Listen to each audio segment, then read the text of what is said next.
प्रभु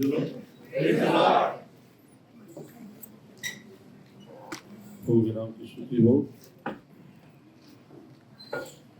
2024 के आखिरी रविवार में हमारे साथ जुड़ने वाले सबको यीशु मसीह के नाम में प्रेमी सलाम।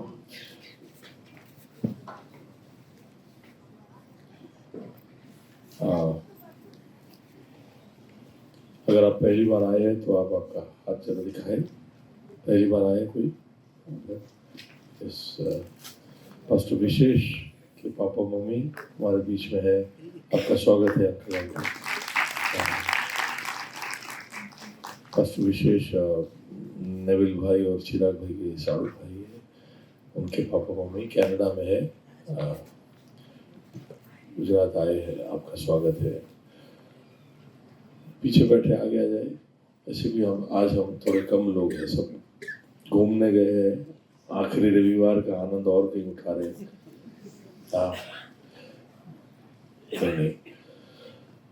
बहुत ही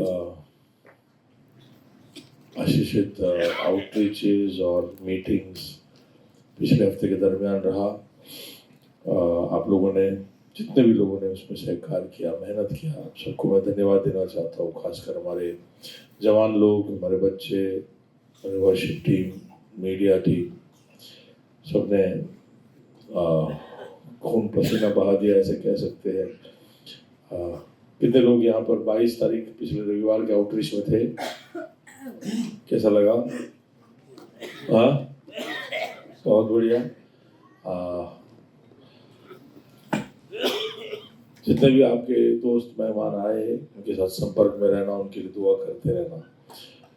प्रभु का कार्य आगे बढ़ता रहे, यही हमारी कोशिश निरंतर होती रहे। ओके, आज आखिरी रविवार है। 2 क्षण लेंगे, हम प्रार्थना करेंगे। प्रभु को धन्यवाद देते हुए आइए अपने जगह पर प्रभु की ओर अपने ध्यान को लेकर जाए और इस साल को याद करते हुए प्रभु को धन्यवाद दें। अगर आपके पास भाई है, भाई के पास भाई उसका हाथ पकड़े, बहन का हाथ पकड़े। एक क्षण हम प्रभु के सम्मुख जाकर पूरे साल के लिए प्रभु को धन्यवाद देने जा रहे हैं। एक साल जिसमें हमने शुरुआत में एफिसियों की पत्री 2 अध्याय 10 के अनुसार ये विश्वास किया था कि भले कामों के लिए प्रभु ने हमारा सृजन किया है। For good works he has created us।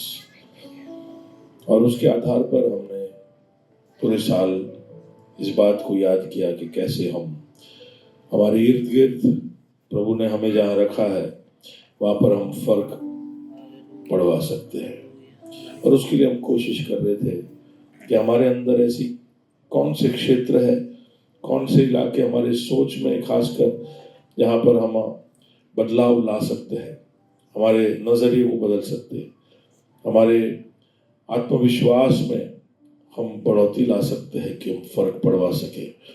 अलग अलग तरीकों से हमने देखा बीज के दृष्टांत के ऊपर, और उसके द्वारा हमने बहुत सारी चीजों की ओर देखा। प्रभु तूने हमारे अंदर कार्य किया, सब विश्वास करते खुदावंद। हमारे गवाहियों के द्वारा, हमारी जिंदगी के द्वारा, हमारे शब्दों के द्वारा, हमारे निर्णयों के द्वारा एक फर्क हमारे क्षेत्रों में पड़वाया है। इसलिए हम तुझे धन्यवाद देना चाहते हैं। हमारे जीवन में जो फर्क पड़ा है उसके लिए धन्यवाद।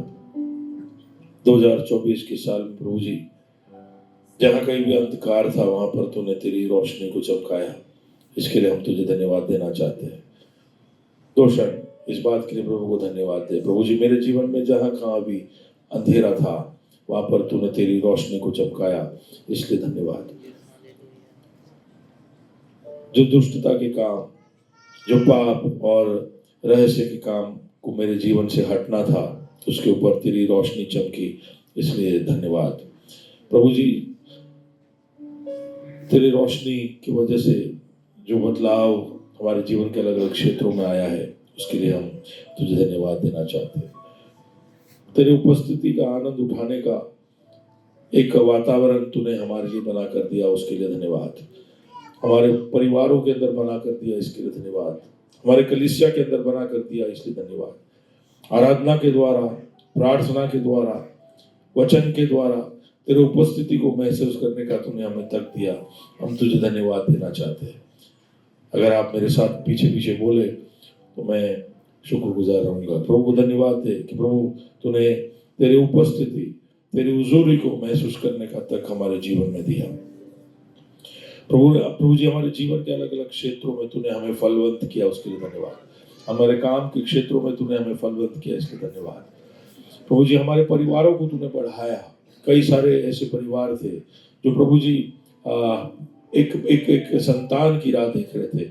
इस साल में तूने उनके लिए वो किया। प्रभु जी, उनके व्यवसाय में तूने बढ़ोतरी दी, उनके पढ़ाई में तूने उनको तरक्की और बढ़ोतरी और सफलता दी। उसके लिए हम तुझे धन्यवाद देना चाहते हैं। हम और भी फल उत्पन्न करें, इसके लिए हम अपने आप को तेरे हवाले करते खुदावंद।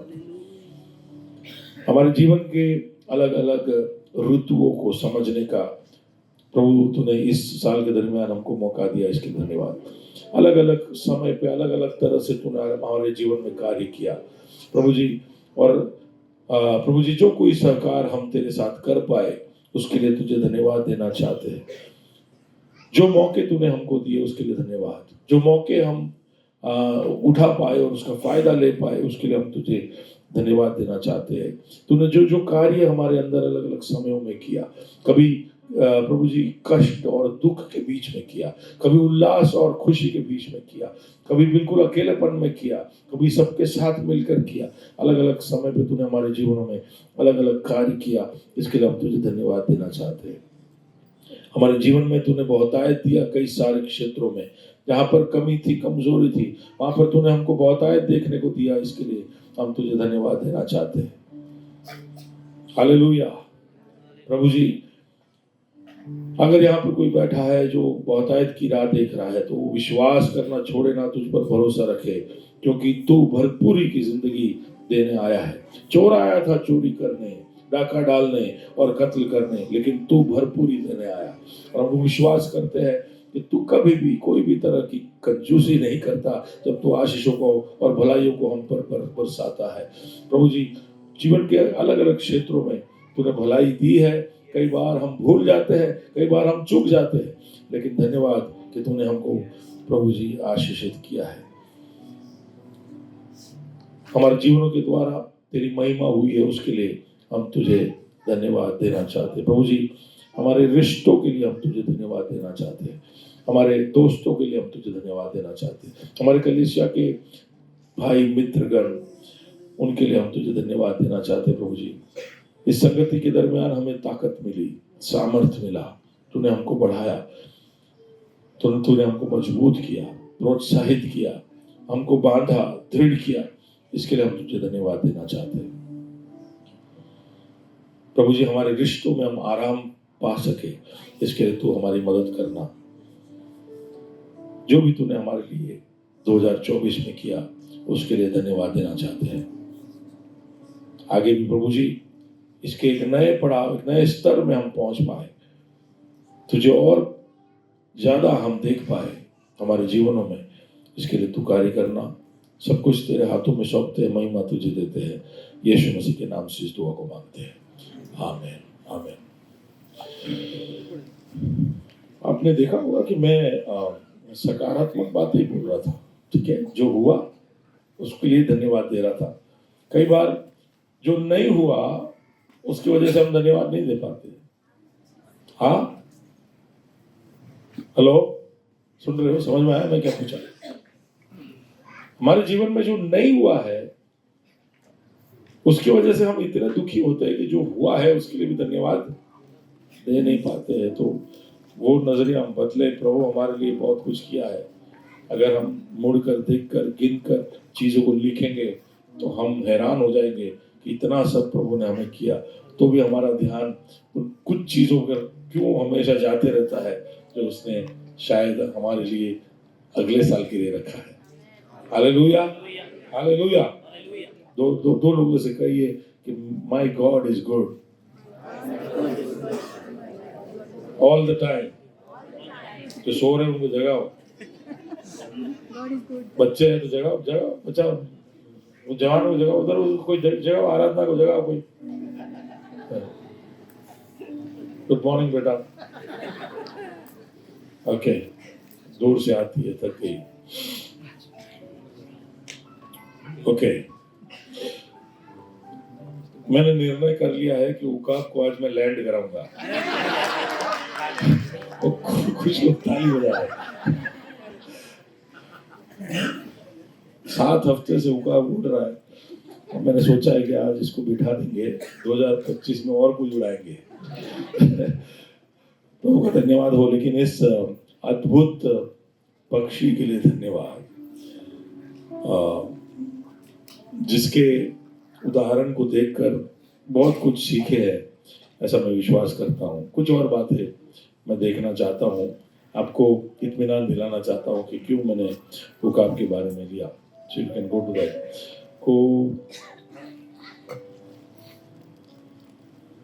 Go to the point which says Bible and eagle.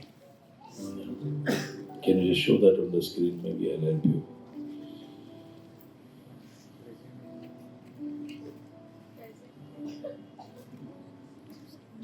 I'm not able to see the crazy.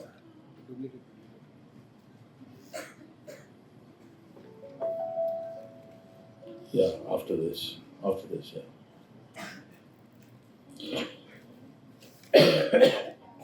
After this.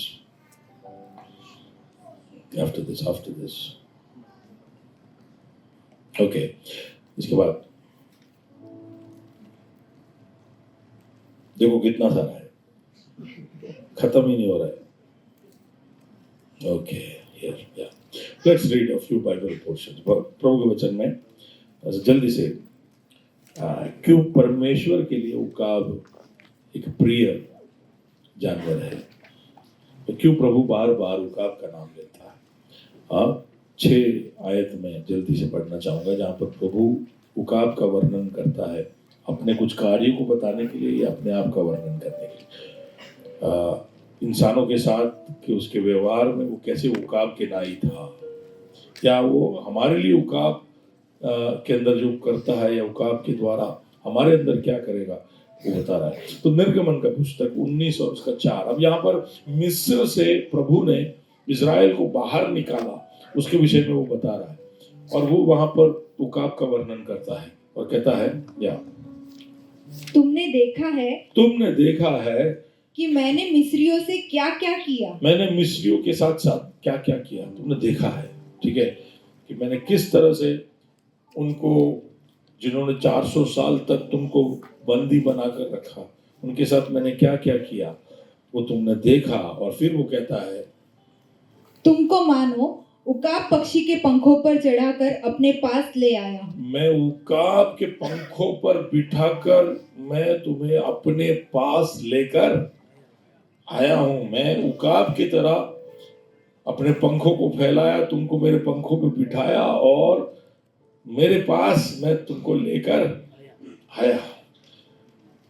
वहां पर ताकत के साथ, सुरक्षा के साथ और बड़ी गति के साथ मैंने तुम्हारा छुटकारा किया कर कर वहां पर उकाब का उदाहरण लेकर यहोवा इजराइल को बताता है कि मैं इस तरह से तुमको बचाया। जब प्रभु हमारे जीवन में कार्य करेगा, कई बार देरी होती है। 400 साल इनके लिए भी हो गए थे, और वो लोग सोच रहे थे कि इतना समय क्यों लग रहा है, लेकिन जब बचाव का समय आया तो बहुत जल्दी से आया और बड़े सामर्थ्य के साथ सिद्ध हुआ। और फिरौन और उसकी सेना को पता चले कि क्या हुआ, उससे पहले तो छुटकारा हो चुका था। सुन रहे हो? हेलो हेलो, क्रिसमस के केक खा रहे हो क्या अभी? हाँ, praise the Lord, hallelujah, okay. तो फिरौन और उसकी सेना देखते रह गई और इजराइल को प्रभु ने बाहर निकाला। Let's read next verse. अब यहाँ पर इजराइल को वो कैसे संभालता है उसके विषय में बोलता है। व्यवस्था विवरण 32, या जैसे उकाब अपने घोंसले को हिला हिला कर हाँ अपने बच्चों के ऊपर ऊपर मंडलाता है, वैसे ही उसने अपने अपने पंख फैलाकर उसको अपने परों पर उठा लिया।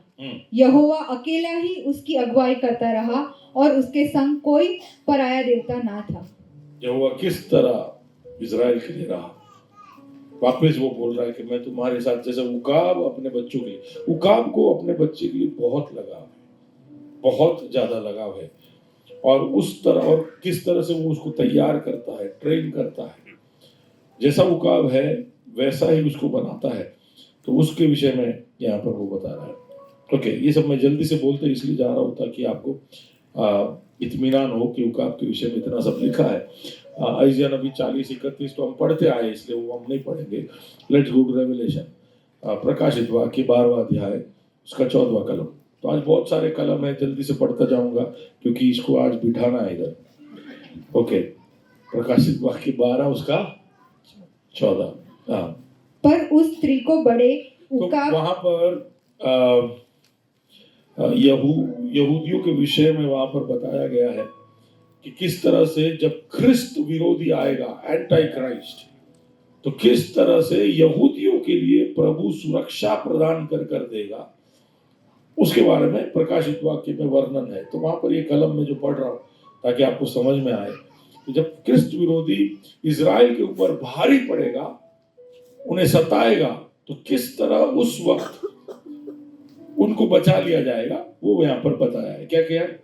पर उस स्त्री को बड़े उकाब के 2 पंख दिए गए हैं। हाँ, उस स्त्री को उकाब के जैसे पंख दिए गए हैं। हाँ, कि सांप के सामने उड़कर जंगल में उस जगह पहुंच जाए। सांप के सामने, सांप यानी ड्रैगन, वहां पर अजगर बताया, सांप के सामने उड़कर जंगल में उस जगह पहुंच जाए जहां वह एक समय और समयों और आधे समय तक पाली जाए।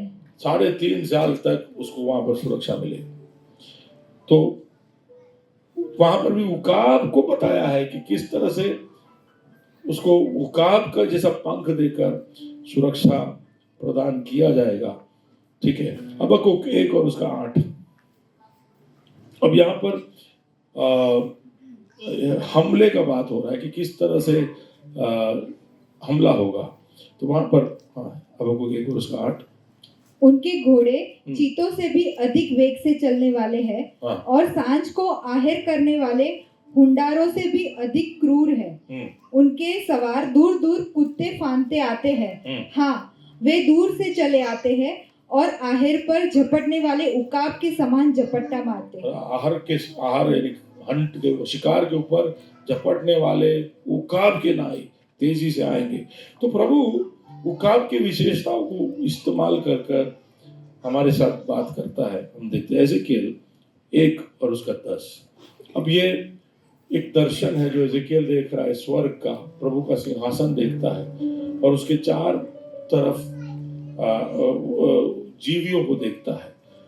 वहां पर एक जीवी देखता है और उसके विषय में वर्णन है वहां पर। या उसके सामने के मुखों का रूप मनुष्य का सा था, और उन चारों के दाहिनी ओर के मुख सिंह के से, बाहीं ओर के मुख बैल के से थे, और चारों के पीछे के मुख उकाब पक्षी के से थे। तो वहां पर एक जीव है जिसके 4 अलग अलग चेहरे थे। दर्शन में एजेकियल देख रहा है, वहां पर सिंह दिखा, बैल दिखा और इंसान दिखा और उकाब दिखा। कोई कहता है कि ये चारों सुसमाचारों का वर्णन है। इंसान का रूप दिखा तो मरकुस का सुसमाचार है, सिंह का रूप दिखा तो मत्ती का सुसमाचार है, और बैल का रूप दिखा तो वो लूका का सुसमाचार है, और उकाब यूहन्ना का सुसमाचार है, जो यीशु के दिव्यत्व का एक चिन्ह है। तो ये जल्दी से मैं आपको बता के आगे बढ़ना चाहता था, क्योंकि आपको मैं कई बार बोला यहाँ पर कि परमेश्वर के लिए उकाब बहुत प्रिय है, और कैसे वो उकाब का इस्तेमाल करता है स्वर्ग पर और पृथ्वी पर और हमारी कई सारी चीज़ों को बताने के लिए। अब हम आगे बढ़ेंगे उस उकाब की कहानी में। आज जैसे पिछले हफ्ते मैंने खाली एक झलक दी थी कि उकाब के घोंसले के विषय में एक बात मैंने बताया था। उकाब अपना घोंसला बहुत दूर, जहां पर बस्ती ना हो, उससे काफी दूर, काफी ऊंचाई पर अपना घोंसला बनाता है। Yes, go ahead. और उस घोंसले की एक खासियत है कि उसके अंदर केवल डाली नहीं, वो उसके अंदर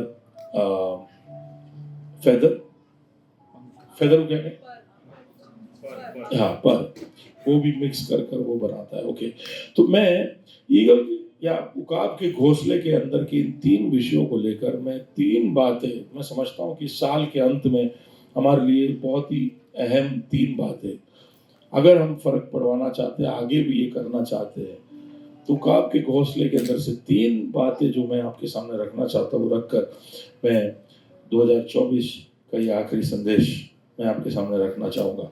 ओके, सबसे पहली बात कि उसका घोंसला जो है वो भीड़ से दूर, जंगल में कहीं दूर वो रखता है, सेपरेशन, एक अलगदाई, जहां पर उसको सुरक्षा मिलता है, जहां पर वो आराम प्राप्त करता है, जहां पर वो अपने रिश्ते बनाता है, जहां पर वो बल पाता है, उस घोंसले को वो बहुत दूर, चहल पहल से दूर वो रखता है। एक अलगदाई, क्लियर, एक डिफरेंस वो दूसरे पक्षियों और दूसरे जानवरों और दूसरे सृष्टि से वो रखता है। और वही बात आज मैं आपके ध्यान में लेकर आना चाहता हूँ कि कहीं ना कहीं प्रभु की इच्छा भी है कि हम हमारे जीवन में संसार के सामने जब हमको देखा जाए तो एक अलगदाई हमारे में दिखनी चाहिए, एक सेपरेशन, एक ऐसी बात जो हम में अनोखा हो, जो हमें एकदम बिल्कुल दूसरों से अलग दिखाए। तो कुछ वचन हम लेंगे कि कैसे हम हमारे जीवन में अलगदाई बता सकते हैं। कई बार अलगदाई को दिखाने के लिए हमारे वेशभूषा को बदलते हैं, हमारे कुछ तौर तरीकों को बदलते हैं, लेकिन वो सबसे बढ़कर हमारे अंदर अलगदाई क्यों होना चाहिए, कहाँ होना चाहिए, उसकी ओर हम गौर करेंगे। प्रभु चाहता है कि हम अलग दिखें। एक्लेशिया जो शब्द है, जो हिंदी में हम उसको कलीसिया बोलते हैं, उस शब्द का मतलब है अलग किया गया, एक भीड़ से उठाकर अलग किया गया, उसका नाम है एक्लेशिया, उसको हम हिंदी में कलीसिया बोलते हैं। कलीसिया समझते हो क्या है? क्या है कलीसिया? क्या है सुमित? व्हाट इज कलीसिया? चर्च। क्या है कलीसिया? चर्च। अगर हम प्रभु की चर्च है ऐसा विश्वास करते हैं तो उसका जो हिब्रू वर्ड है या ग्रीक वर्ड है वो है एक्लेशिया। ग्रीक वर्ड है, sorry not Hebrew, Greek word है एक्लेशिया, और उसका मतलब है अलग किया गया, एकजुट। तो एक अलगदाई हमारे पहचान में ही है, हमारे नाम में ही है कि हमें अलग होना चाहिए, हमारे अंदर वो अलगदाई दिखना चाहिए। लेकिन अगर हम प्रभु के सीख को बारीकी से देखेंगे तो हम वचन के अंदर कई सारी ऐसी बातें देखेंगे जहां पर वो कहता है कि अलगदाई कहाँ कहाँ दिखनी चाहिए। एक तो कि हमारे निर्णयों में, मत्ती 6 और उसका 33 जो हम जानते हैं, वहां से मैं शुरू करता हूँ। तो लेट्स रीड दैट, मत्ती 6 उसका 33। इसलिए पहले तुम परमेश्वर के राज्य और उसके धर्म की खोज करो, तो ये सब वस्तुएं भी तुम्हें मिल जाएगी। ये सब वस्तुएं, कौन सी वस्तु है? उसके पहले कपड़े के विषय में वर्णन है, पहनना क्या है उसके विषय में वर्णन है, खाना क्या खाएंगे उसके विषय में वर्णन है, और ये सब हमारे सोच और चिंता के बड़े बड़े विषय है कि खाएंगे क्या, पहनेंगे क्या। तो प्रभु वहां पर कहता है कि पहले ये सब जरूरी है सोचना। संसार के लोग सोचते रहेंगे ये सब कि क्या पहनेंगे, क्या खाएंगे, कहाँ रहेंगे, कैसे प्रदान होगा, हमारा भविष्य का क्या होगा, हमारे बच्चों का पढ़ाई का क्या होगा, उनके शादी का क्या होगा, उनको हम सेटल करेंगे कैसे। ये सब एक इंसान के अलग अलग चिंताएं हैं, और वो चिंता में वो कई बार खोया रहता है। और प्रभु का वचन कहता है कि अगर तुम ऐसे चिंतित रहते हो तो तुम्हारे में और संसार में कोई फर्क नहीं है। एक इलाका जहां पे हम में और संसार में फर्क दिखना चाहिए वो है इस बात को लेकर कि हम जब चुनाव करते हैं तो पहले हमारे खाने पीने और पहनने के विषय में नहीं सोचते। हेलो, आप हो मेरे साथ? मेरे कान तो बंद नहीं, आप कुछ बोल रहे हो मुझे सुनाई नहीं दे रहा। पहले हम क्या सोचेंगे? हमारे निर्णय जब हम लेंगे तो पहला सोच हमारा ये होगा कि प्रभु और उसका एक राज्य है और उसका एक योजना है, उसको पहले सोचकर फिर हम हमारा राज्य और हमारा योजना का सोचेंगे। हम सब हमारी जिंदगी के छोटे छोटे राजा है, हम सब छोटे छोटे कबीलों के राजा है, लेकिन उसके ऊपर एक बड़ा राज्य है और राजाओं का राजा सबसे ऊपर है। तो पहले हम उसके राज्य के विषय में सोचकर आगे बढ़ते जाएंगे। अगर वो राजा सच में बड़ा राजा है तो उसके राज्य के लिए तुम जब काम करोगे तो तुम्हारे राज्य के लिए जो जरूरी है वो तुम्हारे लिए प्रदान करेगा, तुम्हारे लिए रास्ते खोलेगा। और ये चख कर तुम्हें जानना है, हेलो, ये तुम्हें चख कर जानना है कि ये बात बिल्कुल सच है। प्रभु का वचन कहता है पहले तुम प्रभु का राज्य और साथ में क्या ढूंढना? धर्म। यानी सिर्फ प्रभु की इच्छा को ही नहीं, प्रभु को क्या पसंद है वो भी अपने जीवन में करते जाओ। कि प्रभु का इच्छा है कि लोगों को सुसमाचार सुनाए, ठीक है, वो प्रभु का इच्छा है, लेकिन तुम्हारा जीवन भी प्रभु के लिए पसंदीदा होना चाहिए। ये दोनों जब मेल खाएंगे तो ये सारी बातें तुम्हारी हो जाएगी। एक अलगदाई हम वहां पर दिखाए कि हम चुनाव कैसे करते हैं। हम जब भी कोई भी चीज में चुनाव करते हैं तो डू वी इवन थिंक कि प्रभु इसके बारे में क्या सोच रहा है, प्रभु का इसके बारे में क्या योजना है। ओके, दूसरा रोमी 12 और उसका 2, इस संसार के सदृश न बनो, इस संसार के सदृश्य न बनो, ना बनो। इंग्लिश में ऐसा यूज किया word, do not be confirmed to the pattern of this world. यानी उसका मतलब है कि संसार का एक पैटर्न है, संसार का चीजें को करने का, जिंदगी को जीने का, निर्णयों को लेने का एक तरीका है और वो दिखाई देता है। उसके ऊपर लोग एनालिसिस करते हैं, टिप्पणी करते हैं, ओपिनियंस लिखते हैं, उसके ऊपर आर्टिकल्स लिखते हैं, हमें समझाते हैं कि देखो फलाना जगह पे इस तरह से किया, फलाना ने इस तरह से तैयारी की, फलाना ने इस तरह से अपने चुनाव किए। तो ये पैटर्न संसार में उभर कर आते हैं और हमारे सामने रख दिए जाते हैं, लेकिन हम कैसे दिखाई देते हैं? हमारा पैटर्न कैसा है? हम क्या संसार के पैटर्न के अनुसार जाएंगे? तो प्रभु का वचन कहता है कि वहां पर भी एक अलगदाई दिखना चाहिए कि you should not appear like you are following the patterns of this world. सब लोग कर रहे इसलिए हम भी कर रहे। ये थोड़ा ध्यान रखने की जरूरत है, क्योंकि अगर हम फर्क पड़वाना चाहते और फिर हम वही कर रहे जो सब कर रहे तो फर्क कैसे पड़वाएंगे? क्योंकि फर्क पड़वाने के लिए कुछ है ही नहीं, क्योंकि आप में और उनमें कोई फर्क है ही नहीं, तो आप क्या फर्क पड़वाना चाहते हो? तो इसलिए आप किस तरह से दिखाई देते हो, how you appear to the world. संसार को दिखना चाहिए कि ये जिस तरह से निर्णय लेता है, ये जिस तरह से अपने जिंदगी को चलाता है, इसके पैटर्न में कुछ तो फर्क है यार। सब लोग करते हैं ऐसा, ये नहीं करते, ये थोड़े अलग तरीके से चीजों को करते हैं। तो वो पैटर्न हमारे में अलग से दिखना चाहिए। हेलो, आप समझ पा रहे हो?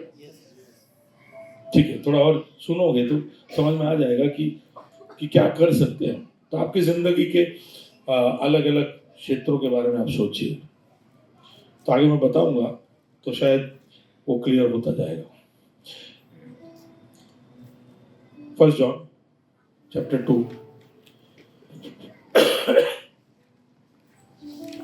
तुम ना तो संसार से और ना संसार में की वस्तुओं से प्रेम रखो। यदि कोई संसार से प्रेम रखता है तो उसमें पिता का प्रेम नहीं है। तो संसार की चीजों के साथ हमारा घुलना मिलना कैसा है? उसके ऊपर भी तुम्हें गौर करना चाहिए। सबसे पहली बात जो मैंने कही कि तुम्हारा निर्णय गौर करिए, उसमें कोई अलगदाई है। दूसरा कि तुम किस तरह से लोगों को नजर आ रहे हो, तुम्हारा पैटर्न क्या है। लोग तुम्हें देखते हैं तो क्या समझ में आता है कि ये फलाना तरह का आदमी है, ये फलाना तरह के लोग हैं, पैटर्न। तीसरा कि तुम किस तरह से संसार के साथ घुलते मिलते हो। संसार से सच में आप या उसकी चीजों से, उसकी बातों से सच में आपको बहुत प्यार है, ऐसा दिखाई देता है। अब हम कई बार मैं मसीह लोगों को देखता हूं तो मैं बताता हूँ कुछ कुछ इलाके जहां पर मुझे ऐसा लगता है कि संसार की चीजों वस्तुओं से हमें बहुत प्यार है। ऐसा लगता है जैसे कि संसार से प्यार है कि खाना, कपड़ा, जो अभी पहले ही मैंने बोल दिया। तो हम मसीह लोगों को प्रभु से बहुत प्यार है, लेकिन कपड़े से भी बहुत प्यार है। तो ऐसा फ्री टाइम सब मिलता है तो हम बीजेपी के बारे में नहीं पढ़ते, हम मिंट्रा में कुछ नया है क्या देखते हैं, कैसे मेरे वार्डरोब में थोड़ा और स्टाइल वाले। अच्छा वो छोड़िए, कोई भी आता है अंदर कुछ अलग से पहन के आता है तो आप दूर दूर से उसको, अगर ये आपका काम है तो उसका मतलब है कि कहीं ना कहीं आपका, लोग मेरे को पूछते हैं कि भाई ये फलाना ये कौन सा पहन के आया था, मैं मालूम नहीं, पहन के आया था मालूम नहीं, पहन के आया था नहीं मालूम है, क्या पहन के आया था नहीं मालूम। लेकिन कुछ लोगों को बारीकी, खासकर बहनों को तो सब बारीकी से पता होता है, हाँ क्या भूमि भूमि भूमि तो बहनों में नहीं आती, तो उसका पूरा स्टाइल और सोचने का सब अलग। घनश्याम को ज्यादा पता होगा कि क्या स्टाइल चलता है, उसका स्टाइल तो देखो आज भी क्या स्टाइल में आया होगा। तो हम संसार से घुलते मिलते तो खाने में, कपड़े में।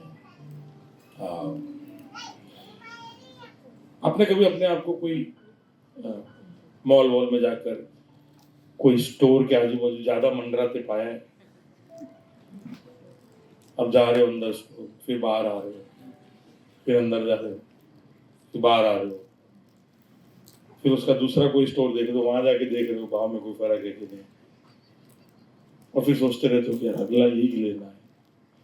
आपका दिमाग उसके अंदर घुस जाता है, आपको पता होता है कि उसमें कौन सा चिप लगा हुआ है, उसका मेमोरी कितना है, उसके अंदर का प्रोसेसर का कैमरा का स्पीड क्या है, या उसका मैग्निफिकेशन क्या है।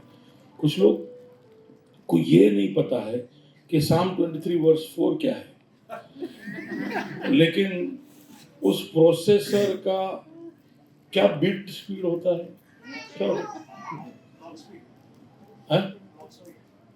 लॉक स्पीड, क्लॉक स्पीड, पता नहीं ना, प्रशांत तो बहुत सीधा आदमी। But we know so much about that product, उस प्रोडक्ट के बारे में इतना सब हमें पता होता है कि अगर उस का कोई फोटो या वो मॉडल आपको दिखाए और आपका फोटो लिया जाए तो इनविजिबल यहाँ से ऐसे पानी सब निकलता दिखाई देगा, लाइट टपकता दिखाई देगा। हेलो, आप समझ पा रहे हो मैं क्या कह रहा हूँ? कुछ कुछ चीजों को देखकर हमारे अंदर जो इच्छा उस चीज को प्राप्त करने के लिए जाती है, मैं उसके विषय में बोलता हूँ कि how we love sometimes things of this world, और वो हमें इतना मोहित कर देते हैं कि वो हमारा एक परसूट बन जाते हैं। हम आपको प्रभु के पीछे पड़ने से ज्यादा अब ये मेरा अगला टारगेट है, this is the next thing I want to buy, ये घर। और एडवर्टाइजमेंट का जो जो जो इंडस्ट्री है वो इस तरह से चीजों को प्रस्तुत करता है कि हम पीछे ही चले जाएंगे। We love the world, Jesus says, the word says कि तुम संसार से प्रेम, hello, do not love the world. If you really love the world and the things of this world, the love of God is not in you. And we fail here. क्यों? क्योंकि मैं व्यभिचार नहीं करता, मैं चोरी नहीं करता, मैं खून नहीं करता, पर मैं सिर्फ इन चीजों के ऊपर मोह रखता हूं, तो वो कहाँ कोई बड़ी गलत बात है, गलत बात है। तो संसार के लोगों को आप देख लीजिए, उनको यही सब चीजें पूरे दिन मुग्ध रखती है। उनको कोई जगह पे जाना होता है, कहीं खाना होता है, उनको ये चीज खरीदना होता है, उनका दिमाग ये ही प्लानिंग कर रहा होता है। और हमारे में अगर वैसा ही दिमाग है तो अलगदाई हमारे में नहीं है। अब समझ पा रहे हो मैं क्या कह रहा हूँ? We have to have a separation. एक अलगदाई हमारे पैशन, हमारे इंटरेस्ट उसमें दिखना चाहिए। ओके, इन इंटरेस्ट में कैसे? Ephesians 5, let's read that. I want to go fast. जैसा पवित्र लोगों के योग्य है, हाँ, वैसा तुम में व्यभिचार और किसी प्रकार के अशुद्ध काम या लोभ की चर्चा तक ना हो, और ना निर्लज्जता, ना मूर्खता की बातचीत की, ना ठट्ठे की, क्योंकि ये बातें शोभा नहीं देती। तो ये सब चीजों में अगर हमारा इंटरेस्ट रहता, हम इकट्ठे होते हैं, तो इस तरह की बातें हमको ज्यादा अट्रैक्ट करती है। या अगर आप समझ लो आप रील देख रहे हो, तो कोई खास तरह के रील देखने के लिए आपको ज्यादा इंटरेस्ट आ रहा है, तो ये सब संसार भी करता है। संसार को भी ये सब बातें जो कहते हैं, ठट्ठा उड़ाना, मजाक करना, गॉसिप करना, व्यर्थ की बातें करना, ये सब संसार को भी पसंद है। Okay, 1 Timothy chapter 6 verse 6-8। पर संतोष सहित भक्ति बड़ी कमाई है, क्योंकि न हम sorry 1 Timothy 6 9-10। 1 Timothy 6 verse 9 and 10। या पर जो धनी होना चाहते हैं, वे ऐसी परीक्षा और फंदे और बहुत सी व्यर्थ और हानिकारक लालसाओं में फंसते हैं। What is your interest? पूरा दिन क्या आप यही सोचते रहते हो, कैसे मेरे पैसे को बढ़ाना है? कभी कभी कुछ विश्वासियों को मैं मिलता हूं, तो उनका प्लानिंग सिर्फ यही होता है, पैसा। और पूछो तो बताए कि पैसा तो चाहिए नहीं यार, पैसा तो बढ़ाना पड़ेगा। सोचिए, बढ़ाए, लेकिन ये ही तुम्हारा सोच है। अगर 6 दिन तुम यही सोचते रहते हो कि कैसे मैं पैसे और कमाऊं और कमाऊं और कमाऊं, वापिस पढ़ो। पर जो धनी होना चाहते हैं, धनी होना चाहते, कौन नहीं चाहता? इधर कितने लोग हैं जो धनी होना नहीं चाहते? हाथ उठाए। ओके, सब चाहते हैं। ओके, तो आपके लिए है क्या है? वे ऐसी परीक्षा और फंदे और बहुत सी व्यर्थ और हानिकारक लालसाओं में फंसते हैं, जो मनुष्य को बिगाड़ देती है और विनाश के समुद्र में डुबा देती है। आपके लिए ये वर्ष, हम सबके लिए ये वर्ष। वापिस पढ़िए, जो धनी होना चाहते हो सुन ले, वे ऐसी परीक्षा और ऐसी परीक्षाएं आएंगी और फंदे और ऐसे फंदे आएंगे और बहुत सी व्यर्थ और हानिकारक लालसा और लालसाएं आएगी, जो मनुष्य को विनाश के समुद्र में डुबा देगी। विनाश के समुद्र में डुबा देगी। आगे क्या लिखा है? क्योंकि रुपये का लोभ सब प्रकार की बुराइयों की जड़ है। रुपये का, धन का, इंडियन बाइबल है, रुपया लिखा है इसमें। धन का लोभ, हाँ, सब प्रकार की बुराइयों की जड़ है। सब प्रकार के बुराइयों का जड़ है धन का लोभ। अगर ये सोच आपको एकदम, मैंने खासकर जवान लोग है, पैसा पैसा पैसा पैसा, अगर यही सोच आपको आपके ऊपर हावी है, तो आप समझ लो कि वो कहाँ आपको लेकर जाएगा। We need to have a separation.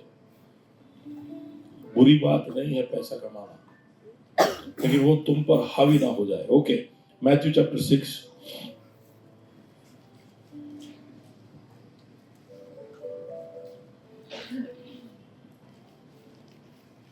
19।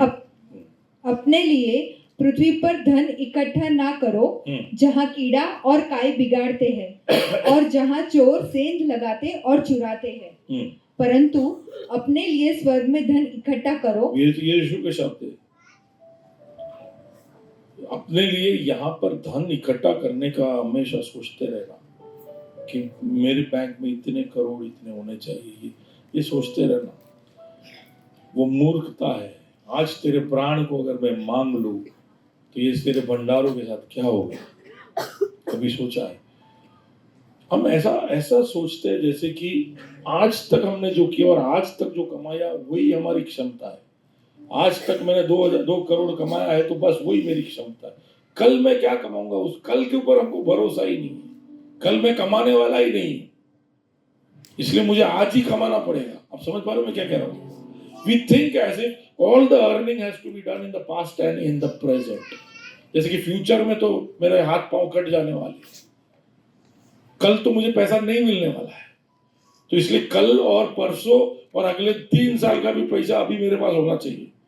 3 साल तक मैं रोगी हो गया तो समझ पा रहे हो? आप उस तरह से अगर सोचते जाओ कि भाई फ्यूचर में मैं कोई कमाने वाला ही नहीं, तो फिर तुम पागल हो जाओगे। तुम्हें सब कुछ आज ही कमा लेना पड़ेगा। And sometimes that is how we are driven. तो प्रभु कहता है, यीशु खुद कहता है कि यहाँ पर धन संग्रह करने की इच्छा, वो जो तुम्हारा इंटरेस्ट है उससे तुम कहां पर रखो? कहां पर? स्वर्ग में, है ना? क्या लिखा है? परंतु अपने लिए स्वर्ग में धन इकट्ठा करो। स्वर्ग में धन कैसे इकट्ठा करते हैं? वहां पे कौन सा धन चलता है? वहां कौन सा धन चलता है? विश्वास। वहां नहीं विश्वास है, विश्वास पृथ्वी पर ही। स्वर्ग में विश्वास नहीं है, क्योंकि स्वर्ग में हम आंखों से देखने वाले। विश्वास तब करना पड़ता है जब नहीं दिखता है। स्वर्ग में सब दिखेगा तो वहां विश्वास नहीं है, इसलिए बोलते हैं जो विश्वास करना हो यहाँ कर लो। बोले वो स्वर्ग में जब विश्वास करे नहीं करी नहीं था देव तब जोवा छो ત્યાં વિશ્વાસની જરૂર નથી। स्वर्ग में क्या है? क्या धन कैसे स्वर्ग में इकट्ठा करें? आत्मा जीतना। ओके, आप जब यहाँ पर आपके धन का इस्तेमाल कर कर उससे किसी के लिए भला करते हो तो वहां धन इकट्ठा होता है। आपका काम हो जाए उसके बाद दूसरों के लिए आप कुछ करते हो, जरूरतमंद के लिए करते हो, तो वहां पर धन इकट्ठा होता है। वहां का धन सोना चांदी नहीं है। प्रभु जिसको मूल्यवान गिनता है वो वहां का धन है। प्रभु कहता है कि तुमको यहाँ पे मैंने क्षमता दी है, धन दिया है, ताकत दिया है, तो उसका इस्तेमाल तुम वहां पर, क्योंकि वहां पर कीड़े इसको खाने वाले, यहाँ पर तुम इकट्ठा करोगे तो इसका लाभ तुम्हें मिलेगा कि नहीं उसका कोई गारंटी नहीं है। ये कीड़े खा सकते हैं, ये गवर्नमेंट डिवैल्यू कर सकता है, ये तुमको कुछ हो जा सकता है, और ये पैसे हमेशा के लिए हम सोचेंगे हमारे बच्चे, कोई गारंटी नहीं तो तुम्हारे बच्चों को ये मिलेगा। पर प्रभु कहता है कि तुम स्वर्ग में धन इकट्ठा करो जहां पर कोई भी चीज उस निक्षेप को या उस खजाने को खत्म नहीं करेगा। 1 तिमोथी 6 उसका 6, 7, 8। पर संतोष सहित भक्ति बड़ी कमाई है। संतुष्टता तभी अलगदाई दिखा पाएंगे कि हमारे पास जो है उसमें संतुष्टता। आज मेरे पास 5,000 है तो संतुष्ट हूं मैं। कल मेरे पास 50,000 होगा तभी भी क्या हो, मैं तभी भी संतुष्ट ही हूं। और 5 करोड़ हुआ तभी भी नहीं हो पाएगा, तब मैं ओवर संतुष्ट हूं। पर हर परिस्थिति में ज्यादा हो कम हो, प्रभु में संतुष्टि, एक सेटिस्फैक्शन बहुत जरूरी है। क्योंकि कितने भी करोड़ आपके पास हो लेकिन सेटिस्फैक्शन नहीं होगा तो वो पैसा बिल्कुल बेकार है। लेकिन आपके पास कुछ नहीं होगा तो भी सेटिस्फैक्शन होगा तो भी सब कुछ है। समझ रहे हो? 2 वक्त की सूखी रोटी खा के भी आदमी बड़ा संतुष्ट रह सकता है, और बहुत पैसा रखे बगैर भी, रखकर भी इंसान संतुष्टि नहीं प्राप्त कर सकता। It's a decision. और अगर दुनिया के लोग ये सब बातों से अपने संतुष्टि खोते हैं तो हम ये निर्णय ले रहे कि नहीं, कुछ भी हो जाए, आज मेरी हालत जैसी होगी वैसे मैं उसमें संतुष्टता पाऊंगा। आज मेरा पति मेरे पत्नी को लेकर मैं संतुष्ट रहूंगा। आज के मेरे नौकरी, मेरे बॉस, मेरे सहकर्मी, मेरे पड़ोसी को लेकर मैं क्या रहूंगा? हो सकता है संतुष्टता हो सकती है। प्रभु का वचन कहता है कि संतुष्टता और भक्ति बहुत बड़ा लाभ है ना? ऐसे लिखा है, godliness with contentment is great gain. क्या लिखा है? पहला बड़ी कमाई है ना? बड़ी कमाई है, एक बहुत बड़ा लाभ है। Okay, let's go ahead. Separation तो हमें कहाँ दिखना चाहिए? हमें निर्णयों में हम कैसे दिखाई देते हैं, उसमें हम कैसे संसार के साथ एंगेज होते हैं, उसमें हमारे इंटरेस्ट में, हमारे फाइनेंशियल चॉइसेस में, हमारे भाषा में। एफएससी 4 और उसका 9। उसके चढ़ने से और क्या पाया जाता है? केवल यह कि पृथ्वी की निचली जगहों में उतरा भी था। एफिसियंस 4:9। एफएससी 4 उसका 9 है, तो 5 उसको 5 पढ़िए। क्योंकि तुम यह जानते हो कि किसी व्यभिचारी या अशुद्ध जन या लोभी मनुष्य की जो मूर्ति पूजक के बराबर है, मसीह और परमेश्वर के राज्य में मिरास नहीं। 4:29 I think I messed up the verses there. 4:29 4 का 29। कोई गंदी बात तुम्हारे मुंह से ना निकले, सॉरी, पर आवश्यकता के अनुसार वही निकले जो उन्नति के लिए उत्तम हो, ताकि उससे सुनने वालों पर अनुग्रह हो। ओके, वापस पढ़िए। कोई गंदी बात तुम्हारे मुंह से ना निकले, कोई भी गंदी बात तुम्हारे मुंह से ना निकले, पर आवश्यकता के अनुसार वही निकले जो उन्नति के लिए उत्तम हो, ताकि उससे सुनने वालों पर अनुग्रह हो। ओके, और 5 का 4 जरा पढ़िए। 5। और ना निर्लज्जता, ना मूर्खता की बातचीत की, न ठट्ठे की, क्योंकि ये बातें शोभा नहीं देती, वरन धन्यवाद ही सुना जाए। हमारे भाषा में क्या क्या होना चाहिए, थोड़ा और गौर करने जैसा है कि किस तरह के शब्द का तुम इस्तेमाल करते हो। यीशु मसीह कहता है कि तुम्हारे हर निकम्मे शब्द का न्याय किया जाएगा। Every careless word that you speak, you will be judged for it. पता है आपको कितने शब्द बोलते हो आप एक दिन में? कितने शब्द बोलते हो? नहीं गिना है ना? अंदाजे बोलते हैं 8 से 10 हजार पुरुष लोग, और स्त्रियां लगभग 15 से 20 हजार। स्त्री ज्यादा बोलती है, नहीं, वो एवरेज है, ऐसा रूल प्रूवन है। इतने सारे शब्द हम बोलते हैं। प्रभु का वचन कहता है, तो आप सोच के देखिए, ये साल में आपने अगर वो एवरेज लगा के भी सोचे तो आपने कितने शब्द बोल दिए। और हर शब्द का प्रभु उसका बोलता है कि मैं उसका न्याय करूंगा, और निकम्मा शब्द होगा तो उसके लिए तुम्हें दंड भी मिलेगा। क्यों? क्योंकि प्रभु ने बोलकर सृष्टि को बनाया। प्रभु ने अपने शब्दों का इस्तेमाल कर सृष्टि को बनाया। प्रभु अपने कलीसिया को भी शब्दों से बांध रहा है। ठीक है, हम जो सुसमाचार सुनाते हैं शब्द है, हम जो लोगों को प्रोत्साहित करते शब्द है, हम जो प्रार्थना करते वो शब्द है, हम किसी को बांधते हैं, किसी के लिए छुटकारा बोलते हैं, वो भी शब्द है। शब्दों से कलीसिया बनता है, शब्दों से सृष्टि बनी, शब्दों से कलीसिया बना। तो जो शब्द का इस्तेमाल संसार के सबसे बड़े चीज के लिए किया जा रहा है, उस शब्द का इस्तेमाल तुम निकम्मी बातों के लिए करो, उसको वेस्ट कर रहे हो, तो तुम्हारा न्याय किया जाएगा। वही नहीं, शब्दों से जैसे हम बांधते हैं वैसे ही शब्दों से हम ज्यादा हानि भी पहुंचा सकते हैं। आपके बड़े बड़े दर्द है ना, किसी ने छुरा भोंका वो नहीं होगा, किसी ने जो कुछ शब्द बोल दिया आपके खिलाफ, वो आपका सबसे बड़ा घाव होगा। आगे ना, we have to be separate।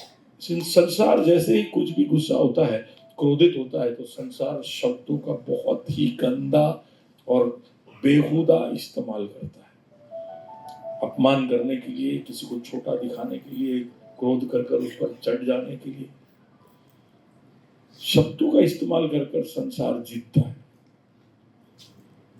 और हम ऐसे नहीं हो सकते। सुन रहे हो? हमारे अंदर ऐसा नहीं हो सकता। हम कई बार हमारे घरों में पति पत्नी पर, पति पत्नी पर, बच्चों पर, बच्चे माँ बाप पर, ये सब हम इस्तेमाल करते हैं, शब्दों का गलत इस्तेमाल। Don't do that. वहां पर ठट्ठे के विषय में भी लिखा है, कोर्स जेस्टिंग, तो कई बार हम करते हैं, किसी का मजाक उड़ाना, किसी को नीचे करना, ये सब नहीं होना चाहिए। उसमें एक अलगदाई हम संसार से दिखाए, है ना। एक ऐसा कल्चर ना, जब हम स्टैंड अप कॉमेडी इतना कॉमन हो गया कि आज हर गली कूचे में कोई भी एंटरटेनमेंट का इवेंट है तो वो स्टैंड अप कॉमेडियन होता है। और वो करता क्या है? स्टैंड अप कॉमेडियन करता क्या है? दीपा, स्टैंड अप कॉमेडियन क्या करता है? किसी को छोटा करता है और बाकी लोग हंसते हैं। कल्चर है, हमको अलग होना है। मुश्किल है, हमारे लिए चैलेंजिंग है ये सब करते रहना। ओके, पहला कोरिन्थी 15 उसका 33 क्विकली। वी नीड फास्ट भूमि। अभी तो 2 पॉइंट और मेरे को बोलना है।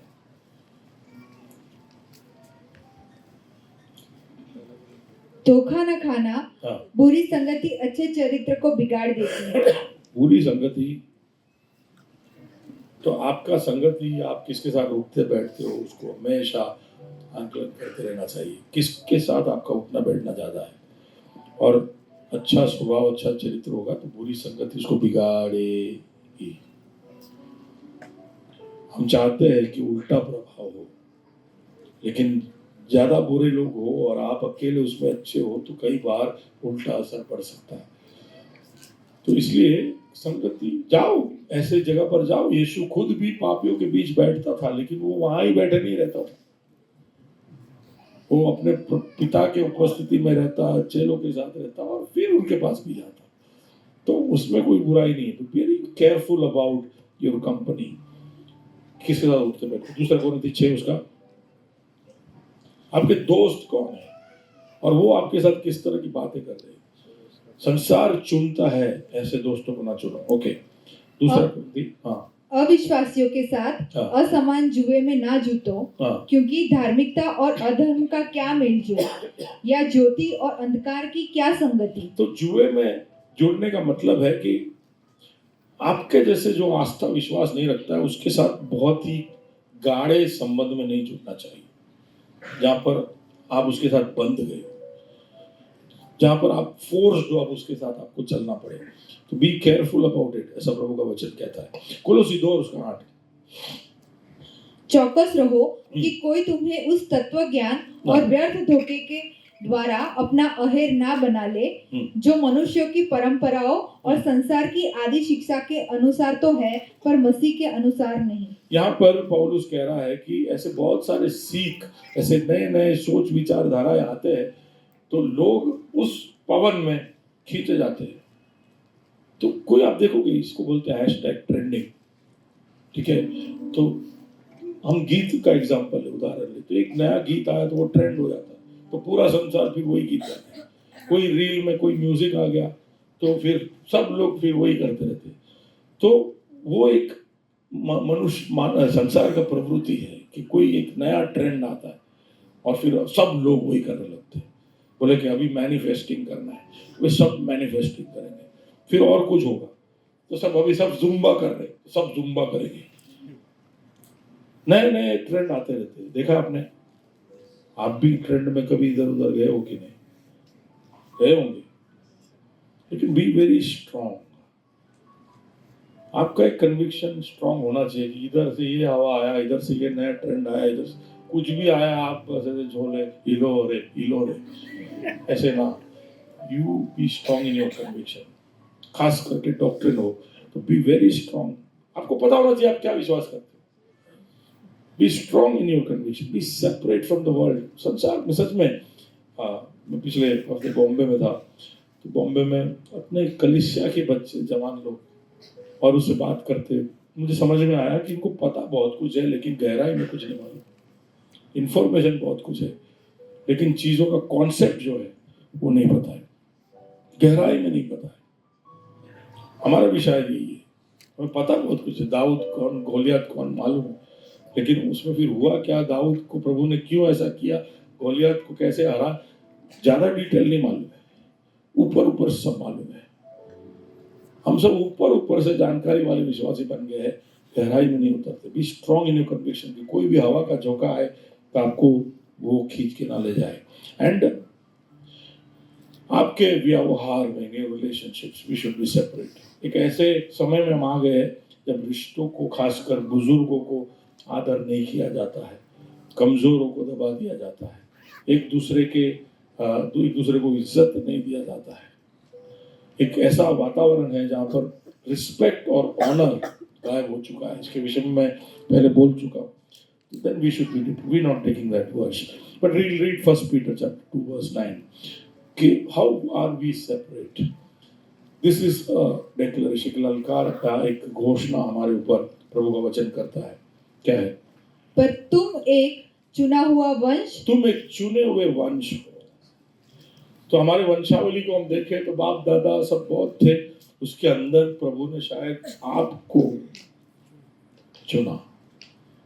उस वंशावली में प्रभु ने आपको चुना है, चुना हुआ है आपका। You are chosen. आप प्रभु को नहीं ढूंढे, वो आपको ढूंढा है। So if you are chosen then you are different, you have a purpose. We have to be aware कि मुझे चुना गया है, मुझे प्रभु ने बहुतों के बीच में चुना है। बहुत ज्यादा लोग हैं अहमदाबाद में जो हमसे ज्यादा होनहार और बहुत ज्यादा दिखने में अच्छे, पैसे ज्यादा, ताकत अच्छा, ज्यादा ऑर्गेनाइज्ड, ज्यादा विल पावर वाले, डिटर्मिनेशन वाले, ज्यादा सक्सेस वाले, बहुत ज्यादा लोग हैं हमारे चारों ओर। हम छोटे छोटे कुएं में और छोटे छोटे दुनिया में बैठे ना रहे। बाहर देखोगे तो आप देखोगे कि संसार बहुत कुछ कर रहा है, उसके बीच में हमको उठाया उसने।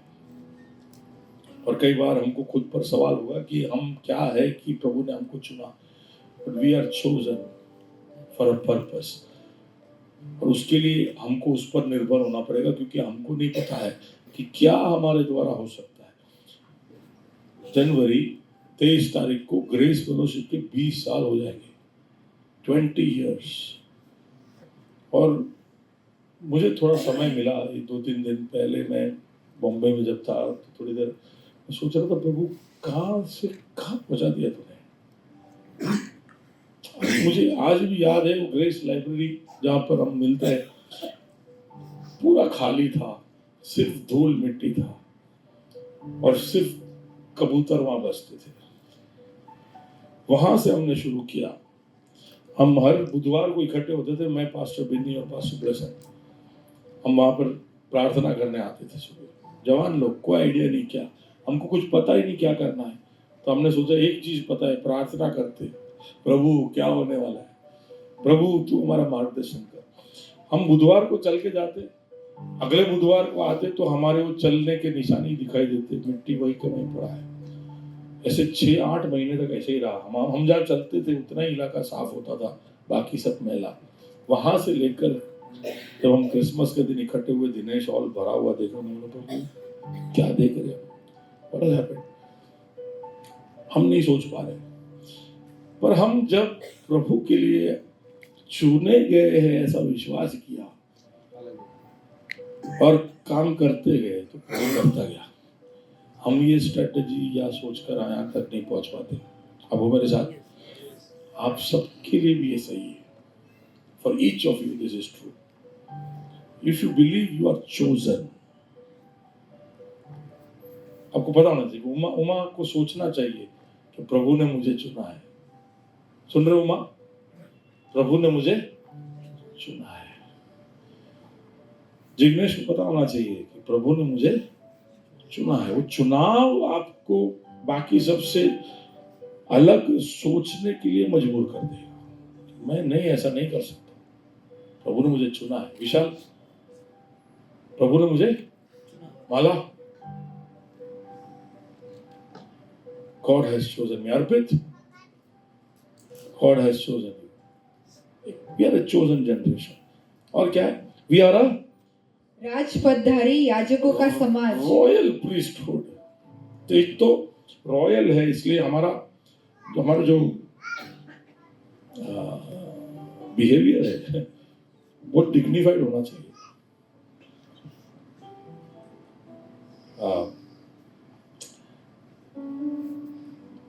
इंग्लैंड के रॉयल फैमिली को स्पेशल ट्रेनिंग मिलता है कैसे चलने का, कैसे खड़े रहने का, कैसे बैठने का, क्या बोलने का। कोई तुमको गुड मॉर्निंग बोले तो क्या जवाब देने का, क्योंकि तुम साधारण इंसान जैसे नहीं कर सकते हो। तुम क्या हो? राजकीय हो। You are royal, you are royal. और साथ में प्रीस्टहुड भी जोड़ दिया। इसका मतलब है कि तुम्हें हमेशा बिचवाई के बारे में सोचना पड़ेगा। किसी को भी आप देखो तो आपको ऐसा सोचना पड़ेगा कि मैं इसका कैसे मदद कर सकता हूं। ये नहीं कि इसके पॉकेट के अंदर जो है कि मैं कैसे मेरे पॉकेट में ला दूं। संसार ऐसा सोचता है कि इसका जो मेरा कैसे कर दूं। आपको ऐसा सोचना चाहिए मेरा जो है उसमें से कुछ मैं उसके लिए, how can I serve, how can I pray. Priest का काम है इंटरमीडिएट बनना, उसको कैसे भी कर प्रभु के और उसको निर्देशित करना। तो वी आर रॉयल प्रीस्टहुड, जिसका मतलब है कि आप जब लोगों को देखते हो तो बड़े अनुग्रह के साथ उनको देखना पड़ेगा, दया के साथ देखना पड़ेगा। कोई भी हो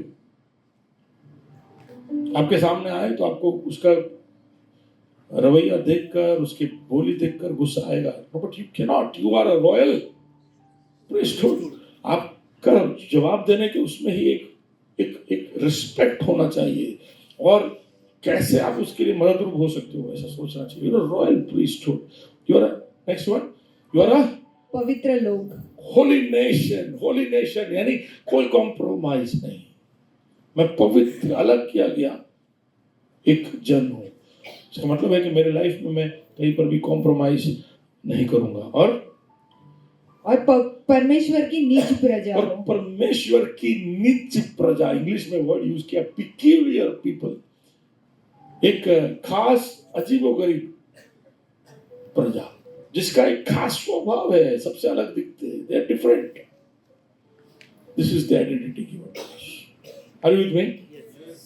तो सबसे पहला जो ईगल से सीखा सेपरेशन, बाकी तो सीख पाएंगे कि नहीं पता नहीं चल, पर आज ईगल बैठेगा। Okay, next let's look. एक ऊंचे जगह पर वो घोंसला बनाता है, वो इसलिए कि वहां से वो एक अलग नजरिए से चीजों को देखता है, अपने बच्चों के लिए, अपने खुद के लिए, उसको वहां से एक अलग नजरिया मिलता है। तो same is true for us, हमारे लिए भी ऐसा ही होना चाहिए। उकाब की तरह हमारा भी नजरिया अलग होना चाहिए। We should see things differently from God's eyes, from heaven's point of view. हर परिस्थिति में हमको ऐसा सोचना चाहिए कि प्रभु इसको कैसे देख रहा है। और वो तभी हो सकता है जब आपको पता हो कि सारी बातों के ऊपर, सारी योजनाओं के ऊपर, सारे देश, प्रधानमंत्री, सारे प्रेसिडेंट, सारे यूनाइटेड नेशंस के लीडर्स के ऊपर प्रभु का योजना हावी है। सुन रहे हो? तो हमको टेंशन नहीं लेना चाहिए, अरे यार इधर ये गवर्नमेंट आ गया, इधर ये आ गया, इसने अभी ये कर दिया, वो कर दिया। करने दो जिसको जो करना है, क्योंकि वो सारे योजनाओं के ऊपर किसका योजना और उद्देश्य हावी होने वाला है? It is God and his purposes that will prevail. प्रभु का वचन कहता है, I forgot the verse to mention it there. Many are the plans in the heart of a man, but it is the Lord's purpose that prevails.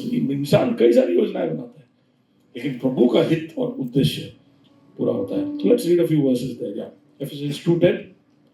क्योंकि हम उसके बनाए हुए हैं, हाँ। और मसीह यीशु में उन भले कामों के लिए सृजे गए हैं। तो ये हमारा थीम वर्स है। तो प्रभु का एक पर्पस है, तो हर चीज को मैं उसी तरह से देखूंगा कि इसमें प्रभु का क्या पर्पस है, हर चीज में। तो कोई आपको मार रहा है तो भी आप सोचो प्रभु तेरा इसमें क्या पर्पस है, वो बोलना नहीं चाहिए। ऐसा नहीं सोच लेना चाहिए थोड़ी देर के लिए कि आप प्रभु पर्पस बोली जो लागे से तेरे मैरिज कहीं करूं पड़ जाए। That is very possible, sometimes we can take over. उसका मतलब नहीं कि हम बिल्कुल मार खाते रहे, नहीं, that is not what I am saying. I am talking about हमारा जो नजरिया है कि प्रभु सब चीजों के अंदर अपने काम को करता है। वो तो बोलते रोमी 8 और उसके 28 में सारी चीजें हमारी भलाई के लिए कहते कि नहीं हम, या रोमन्स 8 28 या हम जानते हैं हाँ। कि जो लोग परमेश्वर से प्रेम रखते हैं हाँ, उनके लिए सब बातें मिलकर भलाई ही को उत्पन्न सब करती है बातें मिलकर भलाई को उत्पन्न करती है That is the purpose of God, which is above everything else. और वो पूरा होके रहेगा। वो नजरिया हमारा कभी जाना नहीं चाहिए। We should always have that perspective. कुछ भी हो जाए, तभी आप स्थिर रह सकते हो, तभी आप दृढ़ रह सकते हो कि प्रभु सारी चीजों के ऊपर है। Revelation 4:11 प्रकाशित वाक्य 4 उसका 11 हे हमारे प्रभु और परमेश्वर हाँ। तू ही महिमा और आदर तू ही महिमा, तू ही आदर और सामर्थ के योग्य है, क्योंकि तू ही ने सब वस्तुएं सिरजी। भी देखिए क्यों हम उसको महिमा, आदर, सामर्थ सब देते हैं। क्यों देते हैं? कि महिमा तुझे मिले, आदर तुझे मिले, सम्मान तुझे मिले, सामर्थ तुझे मिले, प्रभु स्तुति तुझे मिले। क्यों? तू ही ने सब वस्तुएं सृजी। ये सब इसलिए है क्योंकि उसने बनाई है। अब आगे पढ़ो। और वे तेरी ही इच्छा से थी, तेरी इच्छा से थी और सृजी गई। इंग्लिश में ऐसा लिखा है, they were created for you, तेरे लिए इन सबको बनाया है। Never forget that. हम ऐसा थोड़ा सा पढ़ाई कर लेते हैं, थोड़ा से कद में ऊंचे हो जाते हैं, थोड़ा पैसा वैसा हाथ में आ जाता है, तो हमको ऐसा लगता है कि अब ना हो, कंट्रोल मेरे हाथ में आ रहा है, मैं कुछ कर सकता हूँ। We are nothing. God is in control. उसका purpose, never forget that. And वो कभी भी उसके उस पर्पस का कंट्रोल छोड़ता नहीं है। So let's read that. Proverbs 3:5-6. तू अपनी समझ का सहारा ना लेना, हाँ। वरन संपूर्ण मन से यहोवा पर भरोसा रखना, उसी को स्मरण करके सब काम करना, तब वह तेरे लिए सीधा मार्ग निकालेगा। तेरे लिए वो सीधा मार्ग करेगा। प्रभु के पास जाओ, दौड़ कर जाओ। तुम्हारे जीवन में कुछ भी होता है उसके पास जाओ, उसका कंट्रोल कभी नहीं छूटा है। आपको ऐसा लगेगा कि सब कंट्रोल से चला गया, but he is always in control. Never forget that, never forget that. Whatever happens, God's purpose will prevail. Go to him, he is in control. बाजू वाले को, गॉड इज इन कंट्रोल। बाजू वाले को वापस जोर से कहो, not listening. God is in control. Prabhu control में है। हम हमारे कंट्रोल छोड़ देते हैं, लेकिन गॉड इज इन कंट्रोल। तो इसलिए फिलिपी 4 उसका 6-7, किसी भी बात की चिंता मत करो, परंतु हर एक बात में तुम्हारे निवेदन, प्रार्थना, तुम्हारा प्रार्थना और विनती के द्वारा धन्यवाद के साथ परमेश्वर के सन्मुख उपस्थित किए जाए। देखो बहुत जरूरी है जो लास्ट शब्द बोला, जब तुम्हारी विनती लाते हो, विनती रोते रोते विनती बोल के छोड़ मत जाओ। विनती बोलने के बीच में थैंक यू लॉर्ड, धन्यवाद के साथ विनतियों को रखो। धन्यवाद के साथ विनती करो। वो धन्यवाद फुल स्टॉप है उस बात के ऊपर, वो सील है उस बात के ऊपर। मुझे प्रभु पर भरोसा है कि वो मेरे लिए कार्य करेगा। ही is in control. Never forget that. अब कितने भी नीचे चले जाओ आपके परिस्थितियों में, वहां पर भी God is in control. Okay, जो कुछ हमारे जीवन में होता है वो सब भलाई को उत्पन्न करता है उसके लिए। Never forget that. जेम्स 1:2-4।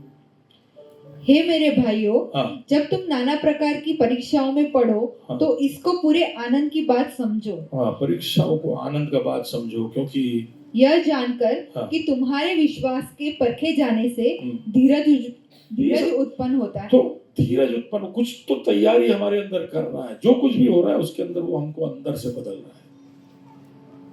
प्रभु कुछ भी ऐसे ही नहीं करता है कि चलो आज थोड़ा इसको खेला देते हैं, चलो थोड़ा इसको नचवा लेते हैं, चलो इसको थोड़ा रुला देते हैं। प्रभु ऐसा नहीं करता है। प्रभु जब भी करता है तो वो हमको बांध रहा होता है, हमको अंदर से मजबूत कर रहा होता है, हमारे अंदर कुछ बदलाव ला रहा होता है। तो आपके अंदर, आपके अंदरूनी इंसान को मजबूत कर रहा होगा। रोमी 5 उसका 3-4 पढ़िए।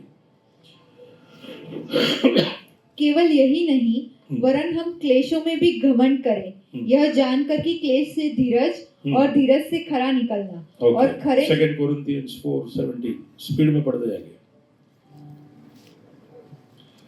कोई उसका हाथ मालिश कर देना बाद में, या क्योंकि हमारा पल भर का हल्का सा क्लेश हमारे लिए बहुत ही महत्वपूर्ण और अनंत महिमा उत्पन्न करता जाता है। हाँ, तो ये सब हमारे ऊपर होगा क्योंकि वो कई कुछ मेरे लिए बहुत ही अनंत और महत्वपूर्ण और महिमामय तैयार कर रहा है। इसका अंजाम बहुत ही महिमामय है। तो इसलिए लेट्स गो फिलिपियंस 3:13-14। सब बाइबल फट नहीं जाए आज। हे भाइयों, मेरी भावना यह नहीं है कि मैं पकड़ चुका हूँ, परंतु केवल यह एक काम करता हूँ कि जो बातें पीछे रह गई है उनको भूलकर आगे की बातों की ओर बढ़ता हुआ निशाने की ओर दौड़ा चला जाऊं, ताकि वह इनाम पाऊं जिसके लिए परमेश्वर ने मुझे मसीह यीशु में ऊपर बुलाया है। इनाम पाने के लिए प्रभु का काम हमको इनाम देना है। Revelation 3:21 verse 3-4।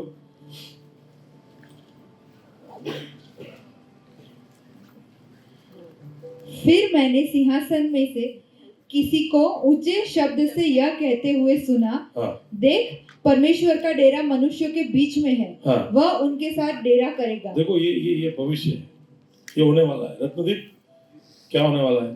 ये होने वाला है, ये होने वाला है। क्या लिखा है? वापस पढ़ो। देख परमेश्वर का डेरा मनुष्यों के बीच में है। डेरा सच्चा सौदा नहीं, परमेश्वर का डेरा, हाँ, वो मनुष्यों के बीच में है। हाँ, मनुष्यों के बीच में है। The tabernacle, the Mishkan of God is among men। क्या है फिर? वह उनके साथ डेरा करेगा, वो उनके साथ रहेगा, हाँ, और वे उनके लोग होंगे। और this is what is going to happen। इसके लिए हो रहा है ये सब। आपको BMW में घूमने के लिए नहीं, आप वो 7 BHK में ऐसे पड़े रहो, धूप खाते रहो, इसके लिए नहीं। सब जल जाने वाला है। अजवाले को सब जल जाएगा, सब जल जाएगा। यहाँ पे जो आप संभाल कर चमका के वो ट्रॉफी जिसके ऊपर आप सिल्वर लगाते हो, ब्रासो लगाते हो, चमकाते हो, सब जल जाएगा। एलिमेंट्स विल मेल्ट, धातु पिघल जाएंगे। एक नया स्वर्ग और एक नया पृथ्वी बनने वाला है। इसलिए प्रभु बोलता है, क्या ये सब के पीछे आप पड़े रहते हो, छोड़ते नहीं कि वो नहीं छोड़ो के मारो चाहे तो मारो चाहे, चल जाएगा, सब चल जाएगा। वहां पर संभालो, वहां पर निक्षेप बनाओ, जहां पर कुछ भी तुम्हारे हाथ से जाएगा नहीं। परमेश्वर का डेरा होगा हमारे बीच में, वो हमारे साथ रहने वाला है। मैंने पहले भी कहा शायद कि अभी मैंने एक रील देखा जिसमें ऐसा बोल रहा था कि कुछ सालों पहले हम ऐसे बोल रहे थे कि there are billions and billions of galaxies, लेकिन हमारे पास अब ऐसे यंत्र है जो बड़े एक्यूरेसी के साथ बोल सकते हैं कि कितने गैलेक्सी। बोले हमने अभी ढूंढ निकाला है कि बिलियंस ऑफ बिलियंस गैलेक्सी नहीं है, trillions and trillions of galaxies है। सब गैलेक्सी ऐसे ही बस वो फोटो लेने के लिए नहीं बना है, is going to give it to us। No, आदम ने जब पाप किया तो सारे सृष्टि के ऊपर उसका असर हुआ, सिर्फ पृथ्वी पर नहीं। You know this? Entire creation fell। आदम के गलती की वजह से सिर्फ जानवरों की मौत नहीं हुई, इंसान की मौत नहीं हुई, स्टार्स की भी मौत हुई।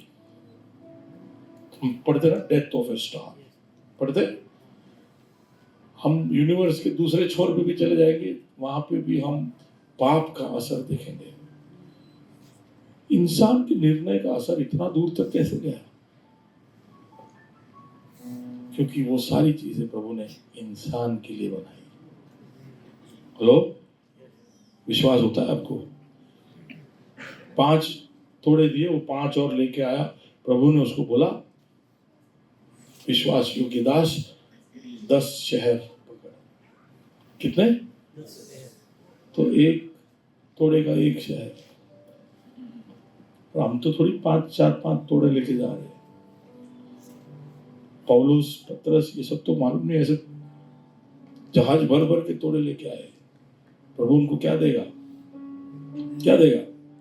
एक पृथ्वी पर कोई छोटा सा काउंटी का शेरिफ बनाएगा, उसको कलेक्टर बनाएगा, भाई तुम्हें यहाँ डिस्ट्रिक्ट मजिस्ट्रेट नहीं। प्रभु हमारे लिए जो तैयार किया है, कोई आंख ने देखा नहीं, कान ने सुना नहीं, कोई मन में इसका सोच आया नहीं, क्या है हमें नहीं पता है। किसी ने कैंप में पूछा कि कितने तरह के स्वर्गदूत है, कितने तरह के स्वर्गदूत है।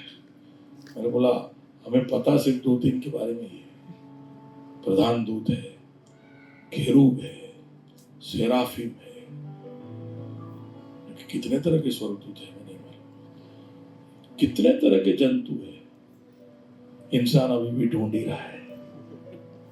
आज भी समुद्र के नीचे जाता है, हैरान होकर वापस आता है, नया मिला, नया मिला। अभी समुद्र और पृथ्वी की चीजों को इंसान ढूंढ नहीं पाया है।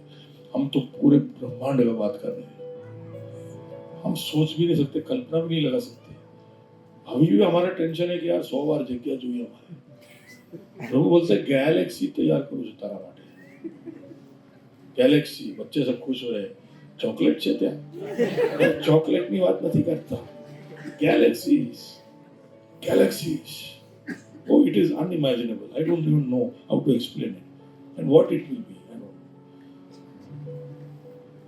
प्रभु जो देना चाहता है वो अद्भुत है। वही नहीं, नजरिए में कुछ और। प्रभु हमें दिव्य नजरिया भी देता है। संसार जैसे देता है ऐसे देखने के लिए नहीं, पर संसार से भी आगे देखने के लिए। उसके कुछ जल्दी से उदाहरण बोलकर मैं समाप्त करता हूँ, बुक आपको बिठा रहा हूँ। ओके, क्या है? दूसरा राजा, उसमें वहां पर जल्दी से बोलता हूँ। इजराइल के सामने सीरिया युद्ध करने आता है। आराम का राजा युद्ध करने आता है। हर बार वो युद्ध करता है। युद्ध करने निकले उससे पहले इजराइल उसकी तैयारी कर लेता है। तो फिर आराम का राजा पूछता है, ये हर बार ऐसे कैसे होता है? मैं कुछ भी स्ट्रेटेजी बनाता हूँ तो इजराइल को कैसे पता चलता है? तो फिर उसका एक सलाहकार आकर उसको बोलता है कि भैया आपको मालूम नहीं है, इजराइल में एक भविष्यवक्ता है, उसका नाम है एलीशा। आप आपके कमरे में बैठकर जो बात करते हैं वो उसके तंबू में सुनता है। सुन रहे हो? दूसरी जगह पर बहुत अनोखा किस्सा, पता नहीं आपने इसकी गहराई में सोचा है कि नहीं। एक दिन राजा नेबूकदनेस्सर नींद में से उठता है और बोलता है कि मैंने एक सपना देखा, इसका मतलब कोई मुझे समझाओ।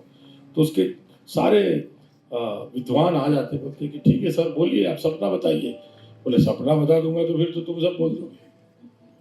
सपना नहीं बताऊंगा, तुमको सपना बताना पड़ेगा और फिर उसका भेद। तो सब सोच में पड़ गए, बोले ऐसा कैसे हो सकता है? आपने जो सपना देखा वो हम कैसे देख सकते हैं? हमको कैसे पता चलेगा? बोले तुम सब है ना चीटर लोग, तुम लोग सब बड़ा बड़ा बात करके घूमते हो, मेरा सपना तुमको नहीं समझ में आता है, तुम सब मारे जाओगे। सब डर के दानियल के पास जाते। दानियल बोलता है रुक जाओ, मेरे को प्रार्थना करने दो। दानियल प्रार्थना करता है, प्रभु नेबूकदनेस्सर राजा का सपना दानियल को बताता है। दानियल जाता है, राजा को बताता है, तूने ये सपना देखा और उसका भेद ये है। हेलो, सुन रहे हो आप? आपको लगता है कि पुराने नियम में ये सब हुआ, बाद में नहीं हुआ।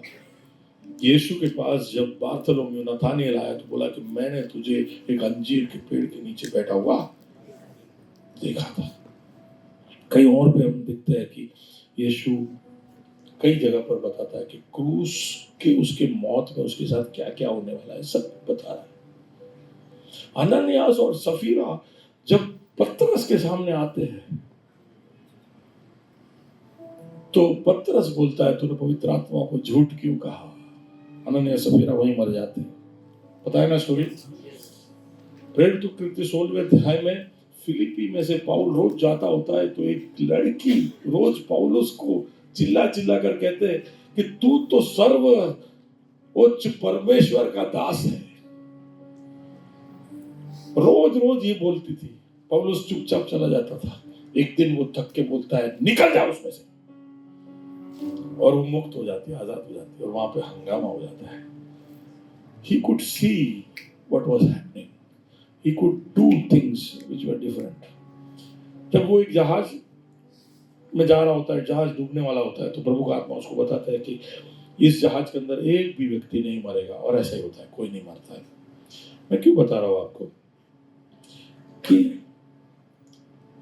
नजरिया सिर्फ संसार को देखने का ही नहीं, जो संसार नहीं देख सकता है उसके लिए भी वो हमें सक्षम कर सकता है, और वो हमें देता है, उसकी दिव्य क्षमता हमें देता है कि हम उस तरह से भी देख सकें।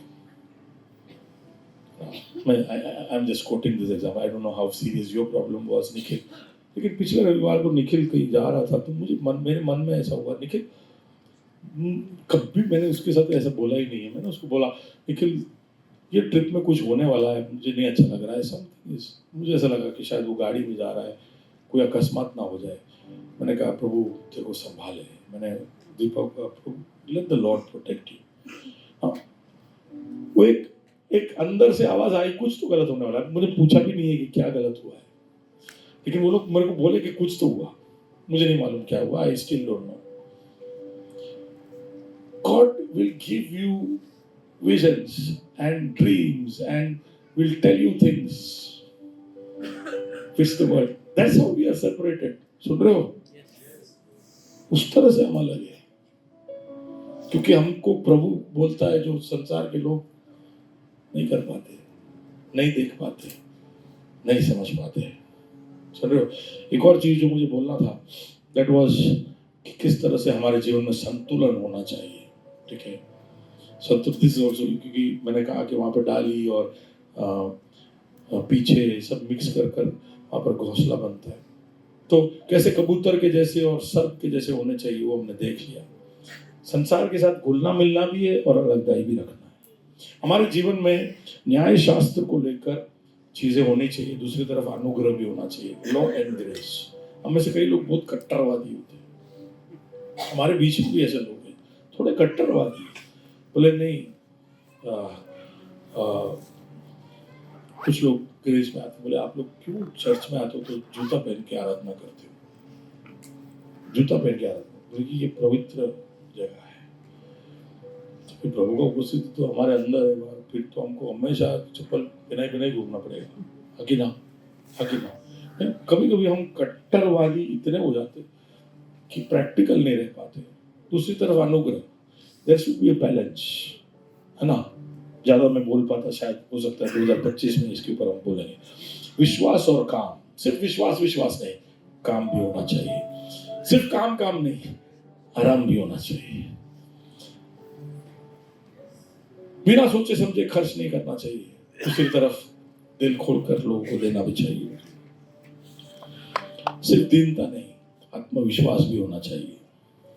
बच्चों को बहुत ज्यादा सहूलियत नहीं देना चाहिए कि बोले मेरे पापा ने मेरे को बहुत मारा था तो मैं मेरे बच्चों को नहीं मारता हूं। उनको मारना चाहिए सोटी। सुन रहे हो? बैलेंस होना चाहिए, देयर शुड बी बैलेंस। विश्वास प्रैक्टिकल है। Okay, that's where I want to close.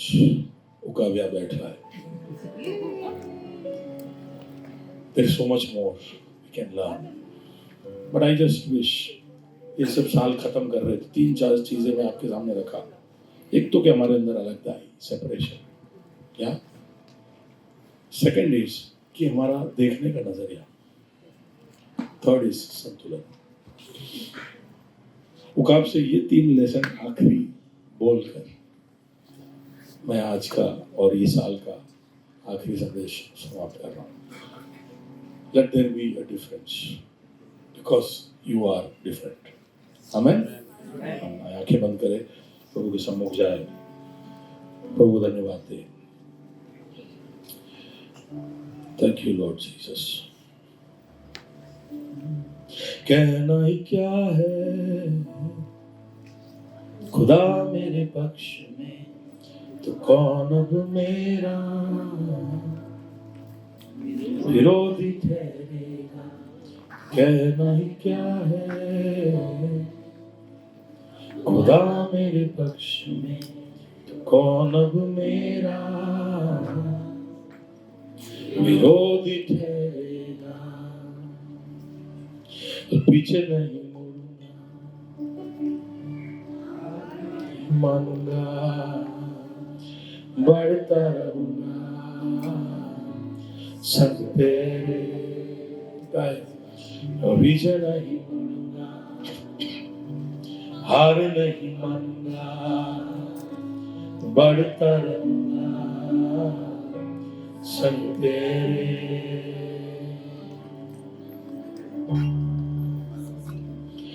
मेरी ओर से लड़ेगा, कभी हाथ ना छोड़ेगा। डर हटा कर बल दिया, जीत तूने मुझे दिया। 2 हफ्ते पहले जो मैंने बात कही थी दोहराना चाहता, प्रभु का आत्मा कहता है कि मैं आपसे एक और बात कहूं कि प्रभु परमेश्वर हमारी जिंदगी में और ज्यादा शामिल होना चाहता है। वो सिर्फ दूर से, आप उससे दूर और वो आपसे दूर, वैसे एक रिश्ते के लिए उसने हमको नहीं अलग किया, इसलिए नहीं उसने हमको चुना है। आज हमने पढ़ा कि परमेश्वर का डेरा इंसानों के बीच उतर कर आया। वो उसकी इच्छा है कि हम उसको शामिल करें, इसलिए वो हमको अलग होने को कहता है। इसलिए वो कहता है कि हम जैसा वो स्वर्ग जैसे चीजों को देखता है, जिंदगी को देखता है, सब तुम भी देखो। संसार की दृष्टि से देखोगे तो कई बार निराश हो जाओगे, कई बार हिम्मत हार जाओगे, कई बार असमंजस में पड़ जाओगे। See through heaven's eyes. Be separate from the world. संसार से अपने आप को अलग रखो और एक संतुलन प्रभु की आत्मा की ओर से तुम्हारे अंदर आए। कहे प्रभु कि तू मेरे जीवन में शामिल हो और मेरी ओर से लड़। आइए अपने स्थानों में खड़े हो जाओ, कहे मेरी ओर से लड़ेगा, कभी हाथ न छोड़ेगा।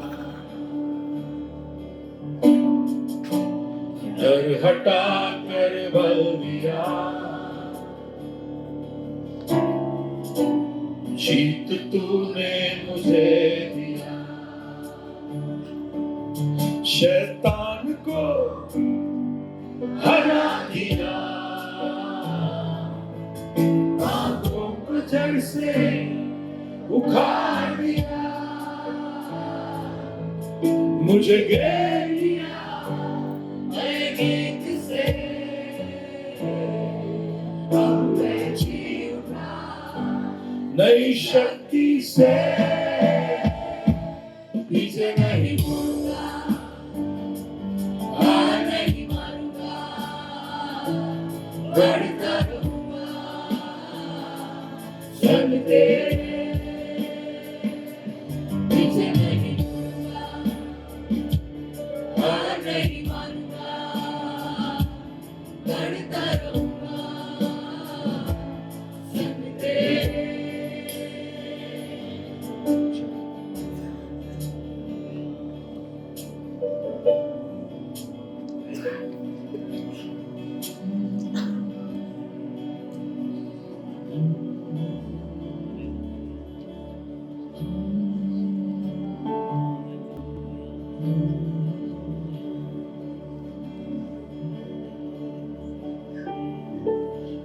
मैं न डरूंगा, न घबराऊंगा, यहोवा राफा भरोसा है मेरा। मैं न डरूंगा, न घबराऊंगा, यहोवा राफा भरोसा है मेरा। यीशु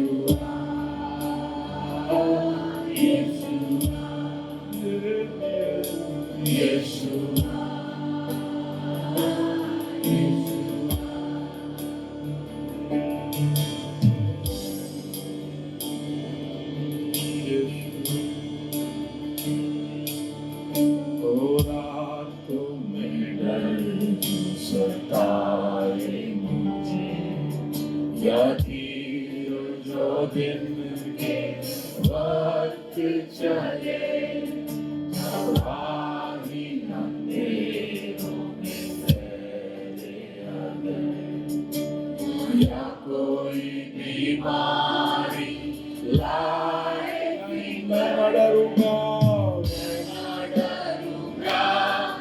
ना घबराऊंगा, यहोवा राफा भरोसा है मेरा, मैं ना डरूंगा, ना घबराऊंगा, यहोवा राफा भरोसा है मेरा, यीशुआ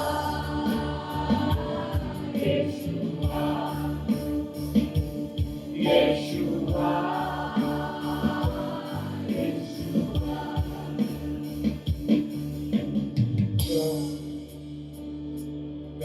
जो चाहे तुझे तू संभाले उन्हें, जो चाहे तुझे तू उठाए उन्हें, जो पुकारे तुझे तू सुनता उन्हें, मुसीबतों में तू साथ रहे, तेरी हर लड़ाई जिताई तूने, अपने वजन से भरा।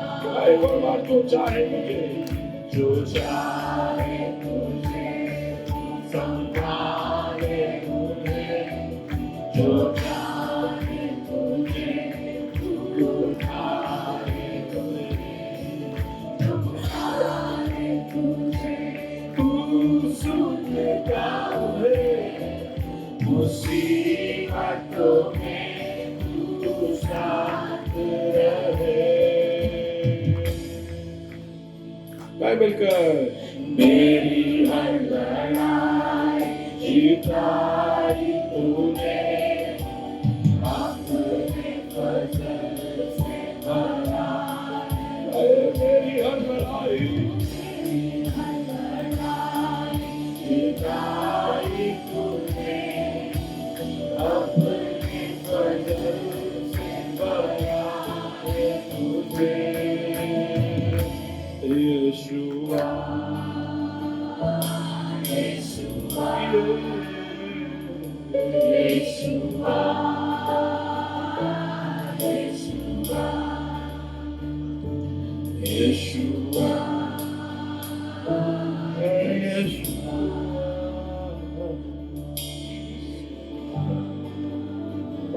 प्रभु जी तेरे चुनाव के लिए धन्यवाद। तूने हमें चुना है, एक चुना हुआ वंश है, राज्य की पुरोहित गण है, हम एक पवित्र लोग हैं, तेरी निज प्रजा है। बोले ना, इसलिए हमें शायद हमारे जीवन में थोड़ी और अलगदाई की जरूरत है। फर्क पड़वाना है तो हम में फर्क पहले पड़ना चाहिए, हमारी मदद करना कि we will be able to be separate from the world। तेरा वचन बार बार हमसे पूछता है कि अंधेरे और रोशनी के बीच में क्या तालमेल, एक अलगदाई हमारे जीवन में सिद्ध हो। तू जैसे चीजों को देखता है ऐसे हम देख पाए, तेरी महिमा हमारे द्वारा हो पाए। 2024 के लिए एक और बार धन्यवाद देते हैं।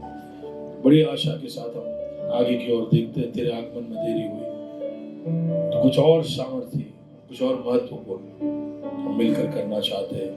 महिमा तुझे मिले यीशु मसीह के नाम से। आए वो सबको तेरे हाथों में सौंपते हैं, यीशु के नाम से।